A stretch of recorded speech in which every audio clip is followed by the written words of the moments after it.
This month on the Card Life, presented by Loupe. So I looked down at the box and we realized that, yes, these are not Prism packed. We got Austin powered. So I'm past 27,000 unique Royals cards now. They're just kind of like, you collect a kicker. It's blue and it's a rookie and he's got a lot of money in his bank account.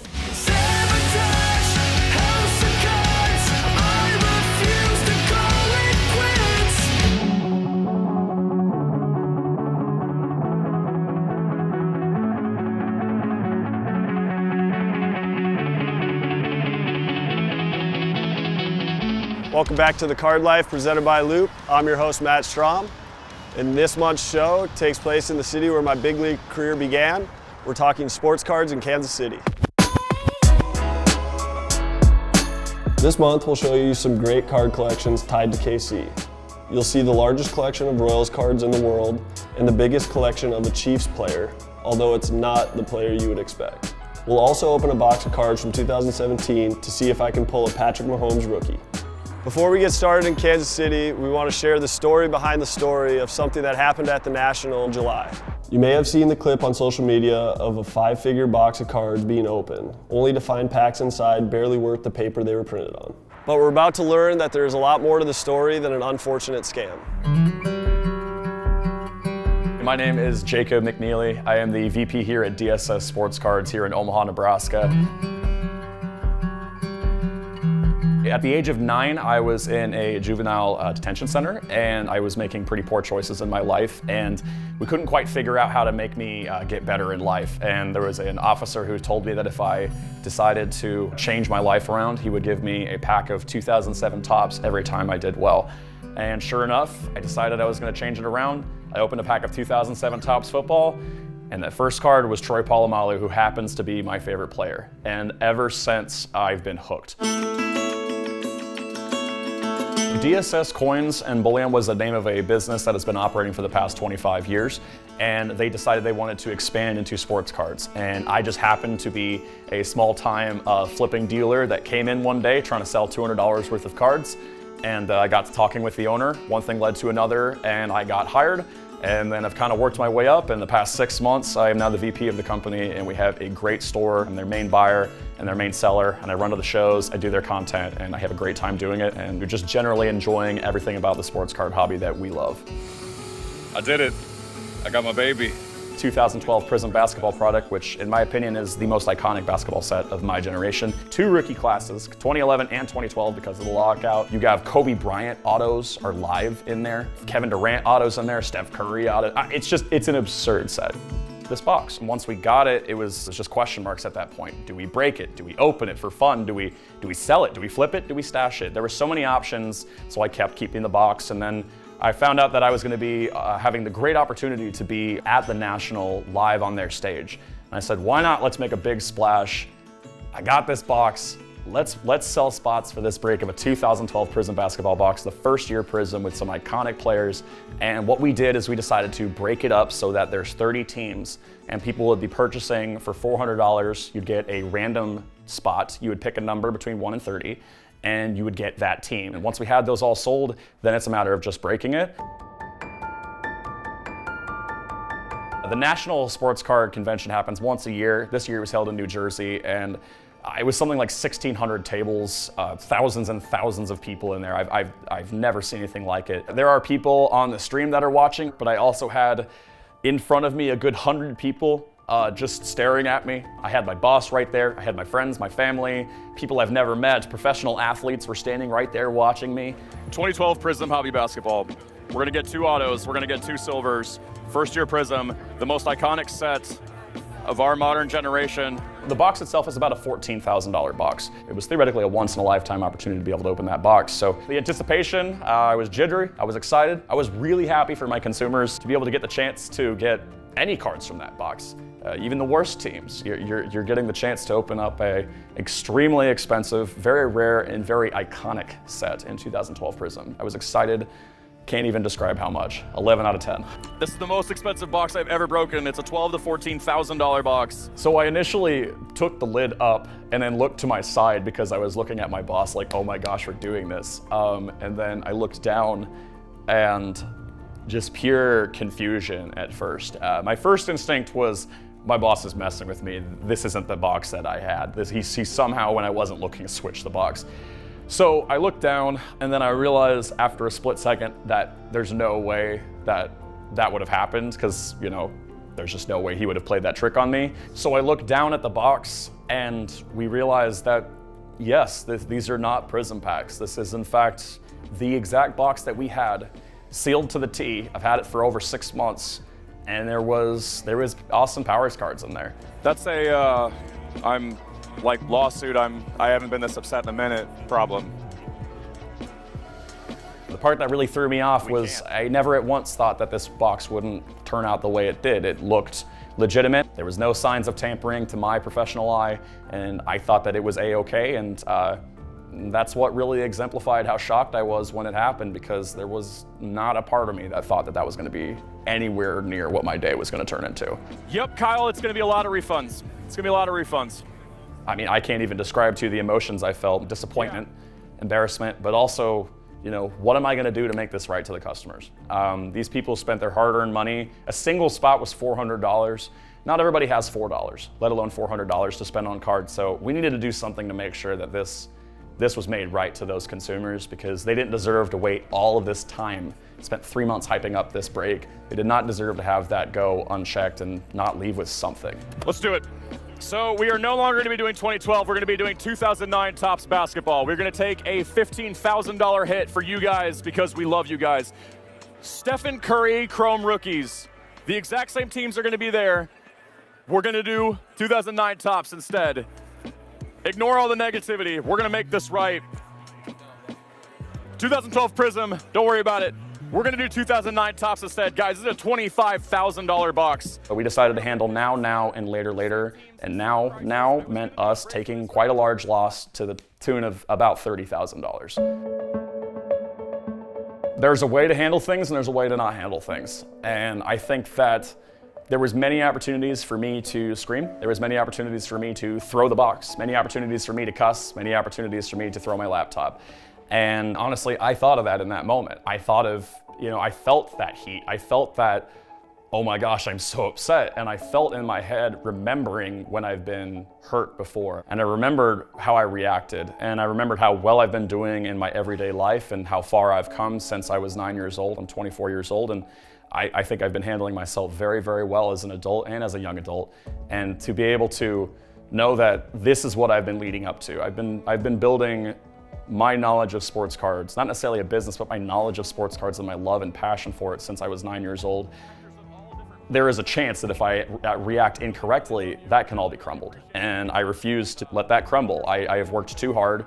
I have spent too many minutes and too many hours and too many days and years researching and crying and getting excited and every emotion that comes with this. It's too important to me to let this go, and I wasn't going to let it go. I'm very blessed to have this job, and it makes everything else outside of my job so much easier, because, you know, I'm not going to some boring 9-to-5 I don't care about. I'm actually genuinely doing what I've been wanting to do my entire life, and everything's just pretty perfect with it, actually.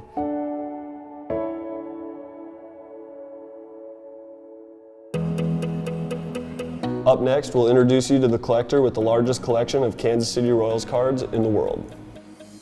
Nothing beats the feeling of walking into your local card shop and looking for that next big hit. The excitement, the community, the passion. With Loupe, that feeling's everywhere you go. Loupe supports shops from all across the United States as they sell sports cards 24/7, anytime, anywhere. Join streams where everyone's bonding over the hobby and celebrating their big hits. Whether you're getting into cards now or you're a seasoned veteran, the Loupe app is a fun new way to collect. Go to loupe.card/cardlife on your phone to download the Loupe app. You'll even receive some free credits that you can use towards that first purchase. Loupe is proud to be the presenting sponsor of The Card Life. Here are some of the best break hits from the last month.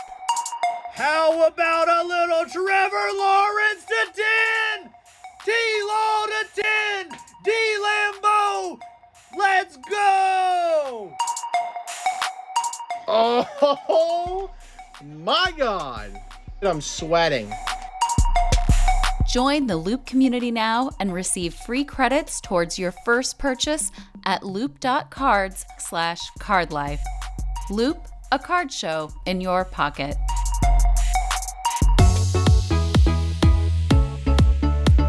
My favorite thing about George Brett's rookie card is it's clearly taken at spring training. It appears to be Bradenton, Florida, the home of the Pirates. But what's interesting about it is to look at the stance.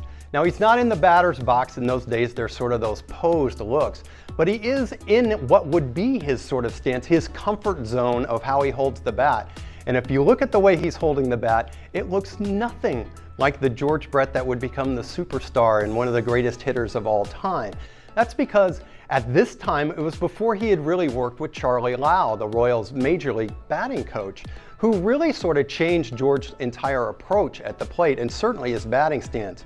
So if you look at the batting stance in his rookie card, you'll see his hands are held much higher and he's more in an upright position, completely different from the classic George Brett we would get used to later on.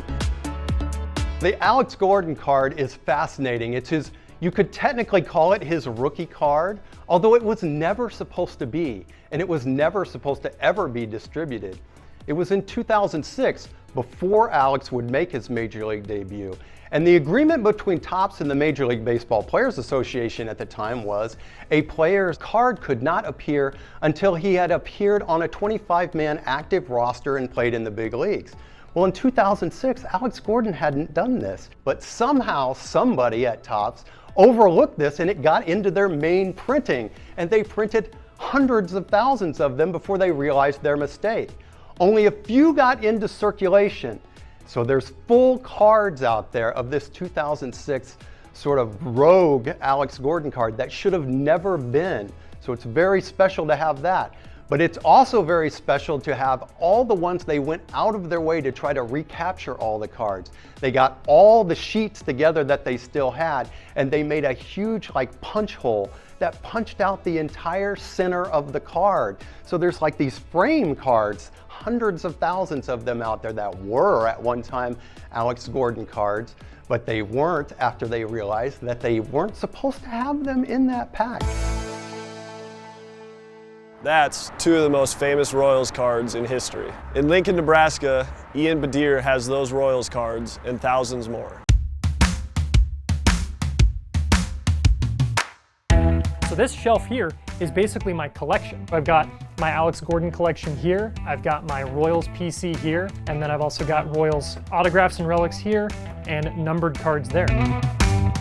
My introduction to baseball cards was at the age of 8. I wanted to kind of get attached to a team. I like the colors of the Royals, but I found out that I could listen to Royals games on the radio, and that was pretty much the only baseball team we had here in Lincoln. So I got hooked on Jermaine Dye based on how Denny Matthews and Ryan Lefevre described his play on the radio. His defense, his cannon of an arm. I just loved how they described how he played the game.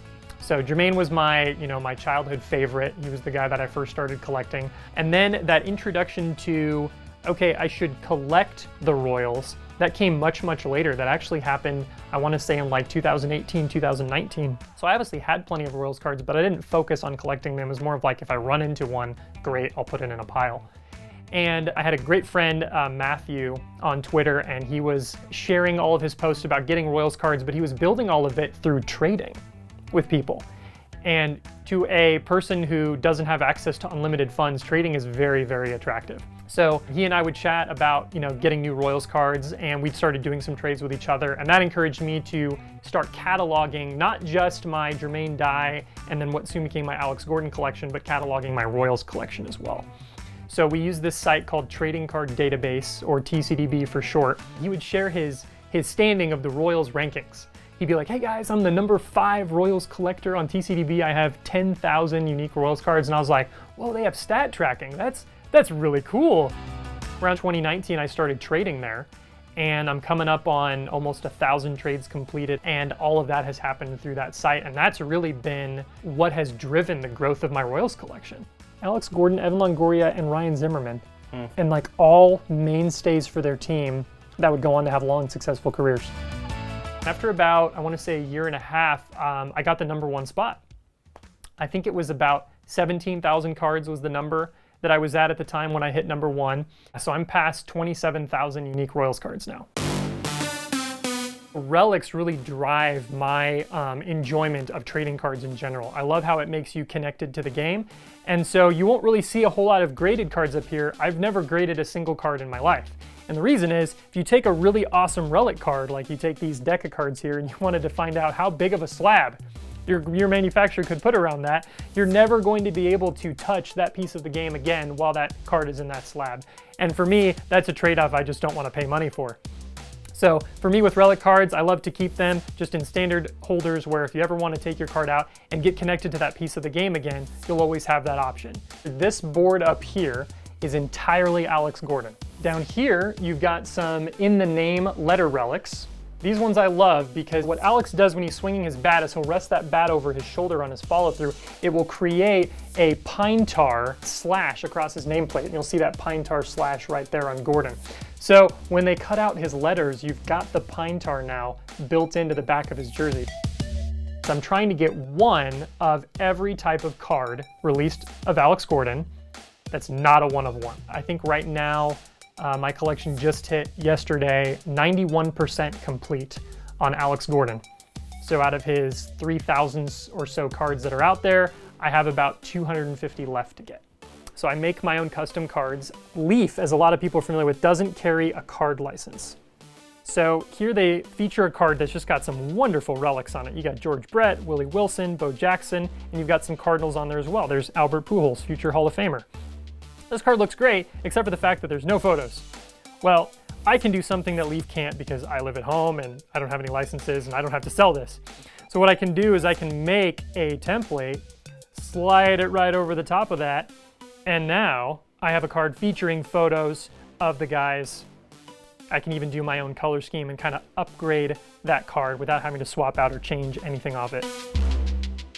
The stories and everything I've learned from collecting the Royals has totally broadened my horizons on collecting in general. That's where team collecting has just like opened my eyes. Oh my goodness, this is so much bigger than I thought. And I collect a team that's only been around since 1969. If you're a person who's like, man, I'm gonna be a Yankees collector, the history you're exposed to goes so far beyond what I'm exposed to from sets, you know, from that perspective. So it's really cool how that broadens your horizons.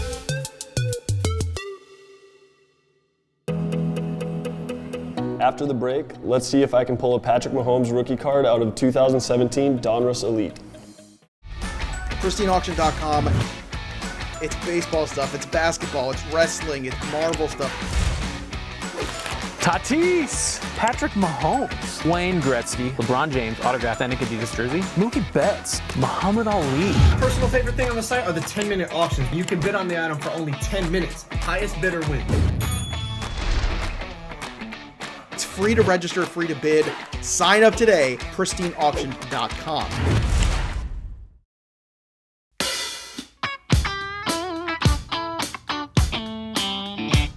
Pristine Auction is a proud sponsor of The Card Life. Head over to PristineAuction.com where over 10,000 sports card auctions end every week.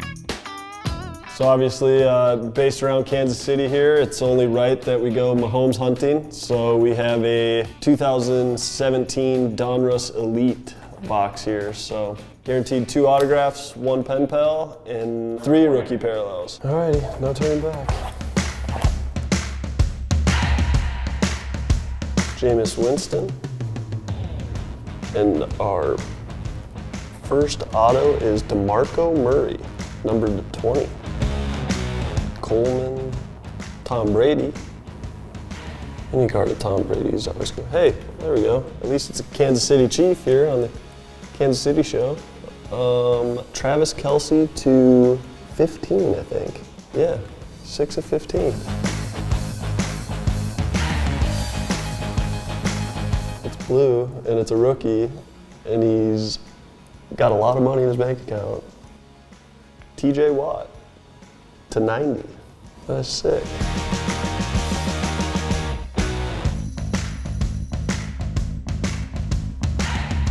Spellbound, Tom Brady. Oh, that's kind of cool. They do different letters for their name. Oh, that's numbered to 299. Sick. Yeah, you can never go wrong with a Brady numbered card. Tyreek Hill. Leonard Fournette, numbered to 73. That's a rookie, yeah. Carson Palmer and Andy Dalton. Shoot. Still some cool ones though.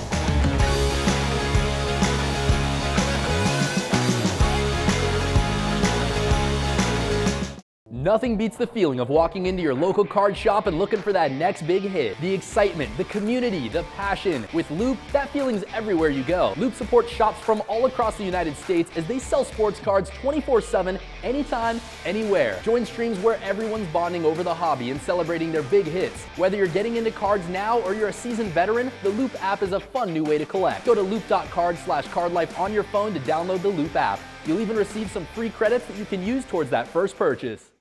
Tired of paying 10%, 15% or more to sell your cards, comics, and digital collectibles? How does 1% sound? Too good to be true? Well, not anymore. MySlabs.com is the web's premier user-driven marketplace for buying and selling slabbed cards, sealed wax, and now slabbed comics and digital collectibles.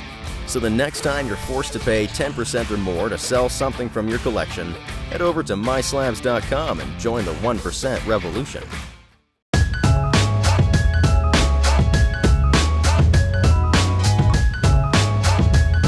Earlier in the show, we showed you the largest Royals collection in the world. In Wichita, 12-year-old Parker Frederking has a personal collection of his favorite Chiefs player. But it's not the guy that makes a living with his arm, it's the guy that makes a living with his leg.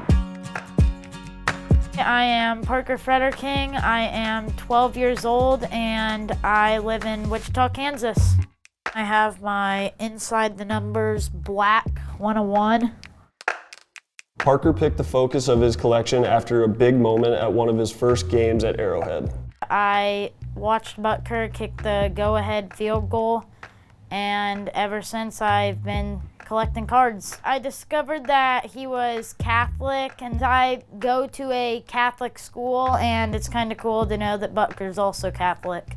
So I started this group of them about a year ago-ish, and my newest card that I just got was the gold out of 10. Couple of special cards up here. I have my Panini Instant 101 Butker. On the Trading Card Database website, Parker ranks #1 in the number of unique cards of Butker.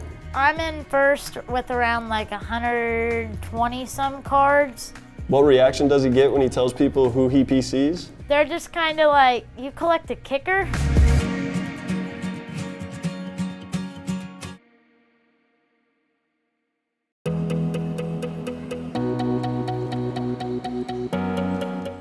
Oh my goodness, that is a Tom Brady autograph.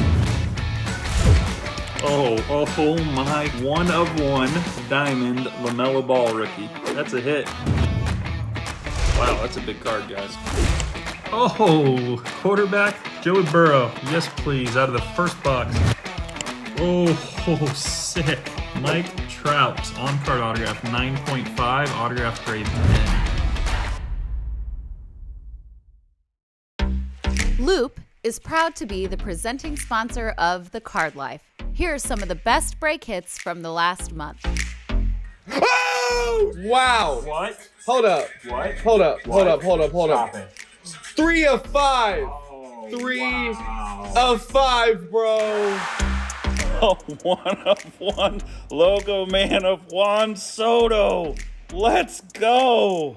Join the Loupe community now and receive free credits towards your first purchase at loupe.cards/cardlife. Loupe, a card show in your pocket. That's all for the show this month. We'll see you next time on The Card Life presented by Loupe.